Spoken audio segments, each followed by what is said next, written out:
Sans doute que ce n'est pas par hasard que nous nous retrouvons un an après sa disparition en cette mairie du 11e arrondissement pour rendre hommage à Claude Levenson.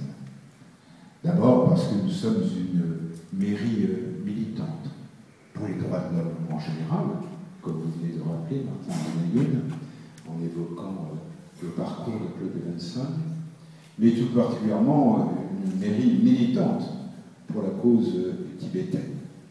Chaque 10 mars, le drapeau tibétain flotte au fronton de cette mairie, et nous avons fait le choix, par un vote unanime du Conseil du 11e arrondissement, de parrainer la ville de Lhasa. Voilà.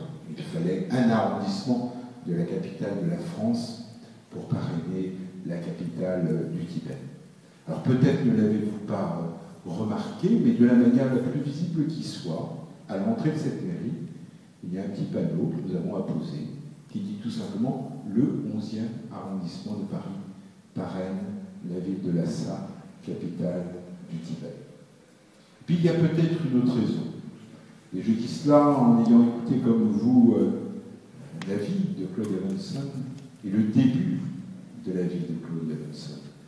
Nous sommes dans l'Est parisien et dans un arrondissement qui, plus que d'autres, a été particulièrement touché il y a 70 ans de cela par les rafles qui ont arraché à cet arrondissement les femmes, les hommes, les enfants, beaucoup d'enfants, dès 1941 et puis encore plus en 1942, il y a donc 70 ans tout juste.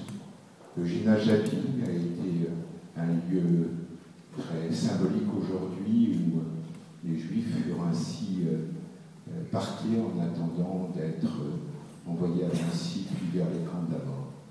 Et en évoquant ce que fut le destin tragique du père de Claude, eh bien je me dis que quelque part la mairie du 11e arrondissement va bien à Claude Levenson, à son histoire personnelle et sans doute à ce qui a contribué, sa mère aussi sans doute comme résistante, à ce qu'elle soit elle-même tout au long de sa vie une résistante, une femme engagée, menant bien des combats pour les droits de l'homme et tout particulièrement pour la cause tibétaine qui nous réunit aujourd'hui.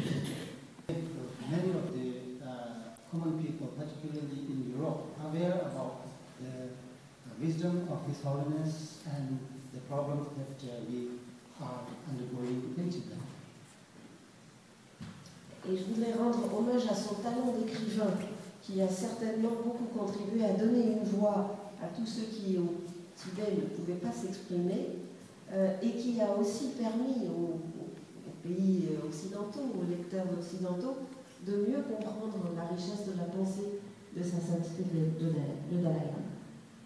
Madame Levenson faisait un travail de façon de relayer le bois de peuple tibétain, son cri au secours de manière objective. Deuxième, je pense que c'était Albert Camus qui disait ça, la rigueur intellectuelle, le goût de la vérité n'empêchait pas de prendre parti. Quand elle trouvait la cause juste et fondée, et ce qu'elle disait d'ailleurs dans l'émission qu'on vient de voir.